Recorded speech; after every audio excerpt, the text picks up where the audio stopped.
cette conférence. Je laisserai les quelques retardataires qui vont arriver nous rejoindre.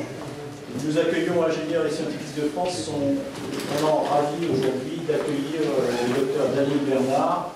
Il va nous faire une conférence sur les nanotechnologies, une conférence très attendue. Nous pensions avoir 67 personnes se sont inscrites, je pense qu'elles arriveront au fur et à mesure. Mais une conférence qui pour nous est vraiment très attendue, c'est un monde que nous allons découvrir ensemble. Et c'est vraiment avec plaisir que nous accueillons le docteur Daniel Bernard, grand voyageur d'après ce que je crois comprendre, parce qu'il fait différents pays dans un mois et assiste à énormément de conférences et donne ces conférences. Je suis avec moi avec M. Éric Marc-Poinbeuf et M. Laurent Donge, qui sont mes collègues au sein de la délégation d'Île-de-France. Heureuse donc de vous accueillir aujourd'hui. Éric a mis en place cette conférence sur pied et Laurent va, et vous pourrez l'avoir également, enregistrer cette conférence, ce qui vous permettra d'acquérir éventuellement cette cassette, qui vous permettra de revivre cette CD, pardon. Cassette, je suis encore un peu du vieux jeu, donc... Encore la cassette. On est encore à la cassette, mais ça marche encore. Alors, je vous propose sans tarder de laisser le docteur Daniel Bernard se présenter et de parler donc des nanotechnologies. Ensuite, ce que j'espère, c'est que nous aurons un débat autour de cet exposé qui va durer à peu près 1 heure, je crois. Et puis, nous verrons pour une suite éventuelle sur des sujets un peu plus ponctuels, un peu plus précis. Juste sur un plan uniquement d'organisation, nous allons vous faire circuler une fiche de présence. Donc, on fait passer une fiche de présence avec, ça vous mettez votre nom si vous souhaitez bien et votre adresse email. Si elle est mauvaise, bon, on a peut-être une adresse, on vous a contacté, vous mettez la nouvelle ou sinon ben, vous la mettez comme ça, on peut vous contacter directement pour la prochaine conférence. Ici, on ne doute de rien, il y a même un crayon à votre disposition, donc vous voyez, on a les moyens, ça fait plaisir. Sur les prochaines conférences, je vous donnerai quelques prochaines conférences qui auront lieu, au moins une qui est précisément en train d'être établie, et une idée des prochaines conférences que nous aurons à la fin de cet exposé. Voilà, docteur, je vous laisse vous présenter. Bien, ben bonsoir à tous. Je vais faire une présentation rapide. Je suis chimiste de formation et j'ai fait une carrière à la fois au Centre national de la recherche scientifique et après dans l'industrie, où j'ai eu différentes fonctions dans les filiales chimiques du groupe F Aquitaine et de Total. Et j'ai terminé ma carrière chez Arkema, dont je reste d'ailleurs consultant scientifique pour les affaires de nanotechnologie.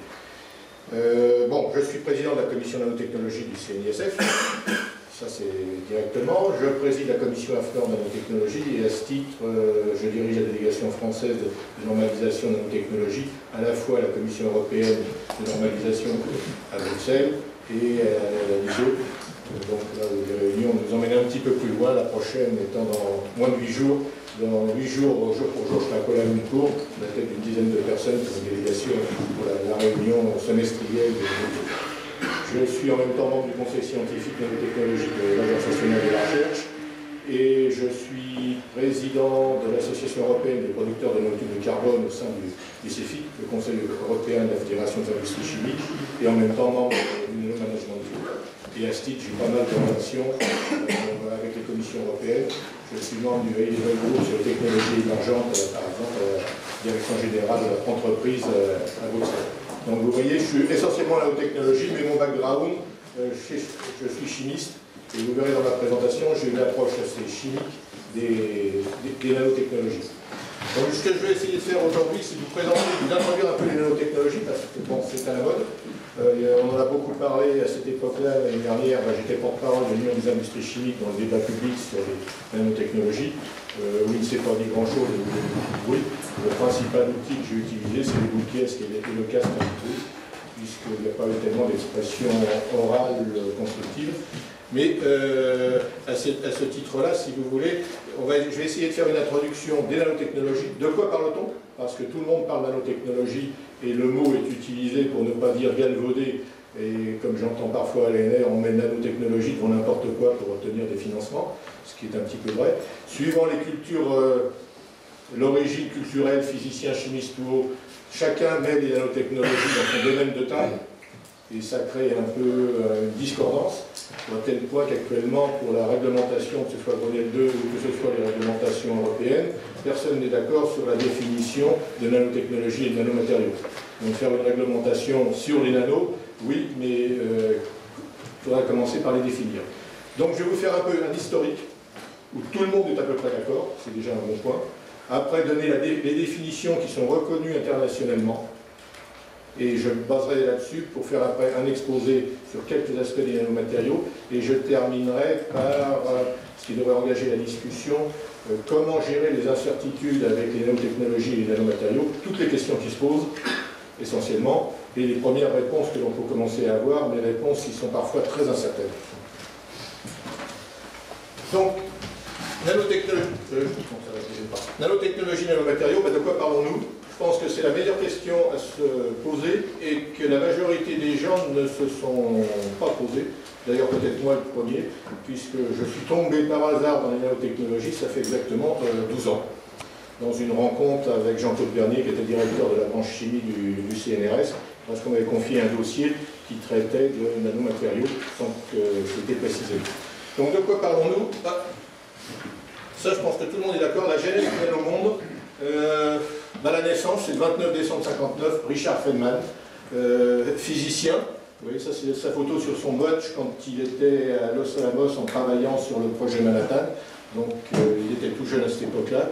En 1959, il a fait une conférence l'American Physical Society au Caltech, où il prédisait qu'un jour on mettrait toutes les connaissances du monde, à commencer par toute l'encyclopédie Britannicus, sur un grain de poussière.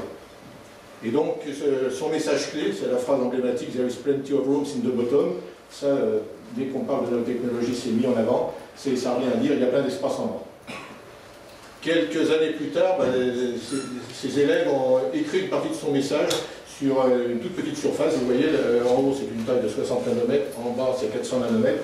Donc ils se sont amusés à écrire en tout petit une partie de son message sur une petite surface.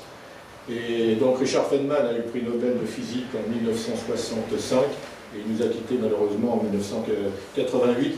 Et j'apprécie beaucoup ses yeux, on voit des yeux assez facétieux, quelqu'un ouvert, curieux et capable de jeter le trouble un peu partout en avançant des idées qui pouvaient être considérées comme iconoclastes à un certain moment.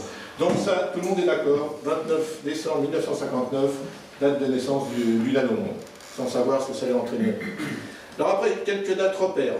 En 1965, Moore, qui était ingénieur chez Intel, a sorti la loi dite de Moore, que tout le monde connaît, qui revient à dire que la puissance des microprocesseurs allait augmenter d'un facteur 2 tous les 18 mois. Elle est toujours vérifiée actuellement, mais elle ne devrait pas se vérifier tellement longtemps, puisqu'on n'est pas loin d'arriver aux limites structurelles des tailles. On est déjà dans la microélectronique ou la nanoélectronique à 45 nanomètres, et là, des effets quantiques se font apparaître, donc on ne va pas pouvoir continuer à miniaturiser l'électronique traditionnelle très longtemps. Deuxième date clé, 1974. Un universitaire japonais, Norio Taniguchi, a défini le mot nanotechnologie. Ça revenait en gros à manipuler les atomes et les molécules pour pour les modifier, faire différents matériaux. 86, Eric Drexler publie son engin de création. Alors là, c'était un roman à la limite presque de la science-fiction, où il prédisait que des engins autoréplicants allaient utiliser la matière de la Terre pour s'autorépliquer et se reproduire à l'infini. Et puis le dernier, que je considère comme beaucoup plus concret, 91. Fumio Ijima, un ingénieur-chercheur de la société NEC, Nippon Electronic Corp, découvre les nanotubes de carbone. Alors retenez bien, 1991, découverte des nanotubes de carbone. Parce que ça vous est dit partout, c'est revendiqué partout, dans toutes les publications, mais comme quoi souvent ça peut être faux, puisque, voilà Ijima, donc vous voyez, avec un nanotube de carbone en méthode, puisque en 1976, un autre chercheur japonais qui faisait sa thèse au CNRS à Orléans, chez Madame Oberlin, a préparé des produits qu'il a appelés Vapor Growth Carbon Fiber et qu'il a publié dans un journal de cristallographie. Peu de temps après, en 1983, une société Hyperion Catalyst, un peu émanation du MIT, qui sont basés à Cambridge, juste à côté, dans le Massachusetts, a breveté et a commencé à commercialiser des produits qu'ils appelaient nanofibril. Nanofibril qui a été utilisé très vite par General Electric Plastic pour mettre dans les alliages de polymères, notamment le Noryl GTX, qui a été utilisé par Renault jusqu'en 2004, par Renault, le constructeur automobile notamment, et par General Motors aux États-Unis, pour faire des pièces en plastique dans les voitures. Et notamment, la Clio contenait du Noryl GTX dans ses ailes, Noryl GTX qui était additivé de nanotubes de carbone. Donc vous voyez, 1983, on est bien avant 1991. Et puis en 1988, ça c'est une information que m'a donnée Endo, que je connais assez bien maintenant, une société japonaise qui s'appelle toujours Showa-Denko, a commencé à produire industriellement des VGCF, qui ont été intégrés dès 1991, donc à la date officielle de découverte par Ijima, dans les batteries lithium-ion de Sony. Donc les batteries lithium-ion que l'on a tous dans nos téléphones cellulaires, que l'on a dans les ordinateurs portables et que l'on aura sans doute dans les voitures électriques ou hybrides dans un avenir très proche. Donc vous voyez, Ijima a baptisé ces espèces nanotubes de carbone, mais Endo l'avait découvert avant, les chercheurs d'Hyperion Catalyst et du MIT, en le baptisant différemment, l'avaient découvert avant, et c'était industrialisé et utilisé industriellement en même moment que la découverte officielle. Et puis le nanomonde, et encore il y a bien d'autres choses. En 1867, Jacques Maxwell avait décrit le démon de Maxwell, qui était une sorte de petit objet à l'échelon nano qui pouvait manipuler les atomes et les molécules. Peut-être il anticipait le microscope à force atomique ou autre. Dès 1905, Firestone, fabricant de pneumatiques, brevetait l'utilisation du noir de carbone pour les pneumatiques, et dès 1910, les voitures n'avaient pas plus des pneus gris, comme ils avaient sans noir de carbone, ils avaient des pneus noirs, ce qui a permis des gains sur l'usure considérables. Maintenant, un train de pneus avant, on peut faire 40 000 ou 50 000 km, c'est grâce au noir de carbone. Et le noir de carbone, revendiqué dans la 3e page de la brochure des fabricants de noir de carbone, la brochure de l'Association mondiale des fabricants de noir de carbone, c'est revendiqué comme étant des nanoparticules de noir de carbone. Et puis 1914, il y a eu des travaux sur les sols d'or. 1920, Langmuir et Blodgett ont développé le concept des films monomoléculaires sur la surface de liquide. Dans les années 50-60, on a commencé à voir le développement à grande échelle de nanoparticules de silice qui étaient soit des silices colloïdales,